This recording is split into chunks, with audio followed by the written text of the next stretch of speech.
I have a dream that one day this nation will rise up. August 29, 1963. It was a speech that galvanized a nation and put civil rights and economic justice at the forefront of the American conversation. Race, media, and communication professor from American University, Sherry Williams. What he was really trying to do was achieve racial equality, and not just racial equality, but also economic justice.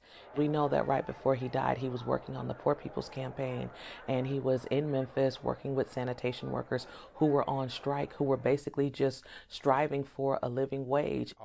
Howard University's Greg Carr says while there has been some progress, economic disparities still exist. If we look at Black America generally economically, a Black family in this country, the median wealth of Black households, for every dollar that a white household has, a Black household in this country has about 10 cents. 1/10 of the wealth of an average white household is in a Black household. That's absurd. But the current relatively strong U.S. economy has boosted the job market for all races. The unemployment rate for blacks fell below 6% last year, the lowest since 1972. Still, according to a recent Harvard University study, half of all Black Americans report experiencing discrimination in the workplace.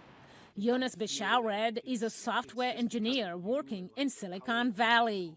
He says as an African immigrant, he faces the same kind of discrimination as Black Americans. It's happened in small ways where, you go to a meeting with an investor and you can tell that they just don't want to hear what you have to say. And, maybe it's your venture, maybe it's like what you're working on, but sometimes you can kind of feel that it's just because of you and like your color, and they're not even open to it. They just don't have to deal with people of color on a regular basis. From my perspective, I just brush it off and I'm just like, okay, not for me, let's move on.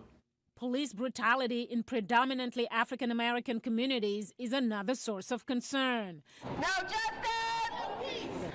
The Black Lives Matter movement that surfaced in 2014 after the shooting in the state of Missouri of a Black man by a white police officer has taken up that cause. They open our eyes to everything. They help us understand that while we may not be seen as human or powerful currently, that the fruits of our labor will soon come. Being Black in America has certainly changed since the famous Martin Luther King Jr. I Have a Dream speech.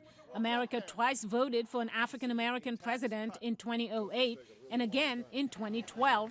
But improving race relations, as evidenced by a recent resurgence of white supremacy groups, have quite a ways to go.